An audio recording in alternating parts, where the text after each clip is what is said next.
আল্লু ভাই বাড়িতে শুনি কোন মাওরার পুত্রে শালার লাগে ঠিক মতো ঘুমাইতে পারি না। ও হ্যাঁ, এটা কি ডারে একটু দেইছে, এটা কি? ও মারে আজকে তোর খবর আছে। এই লো বাবা রে, দাঁড়ায় আমি আইতাছি। এই মাওরার ফুট দাঁড়া শালা রে।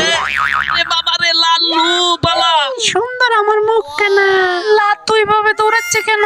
শালা রে, ওই মাওরার ফুট তো চোখ কান হয়ে গেছে।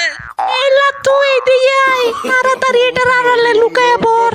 গেল রে মাওরার ফুতাইন, আজকে একটারও ছাড়তাম না। হ্যাঁ, আমি তো এখানে ওদের পা দেখছি, নিশ্চয়ই এখানে আছে। সালাম জাহাপনা সালাম। সালাম। লাল্লু আমাদের চিনতে পারে নাই, তাড়াতাড়ি পালা। এই লাতু আমার কাপড়ে পাড়া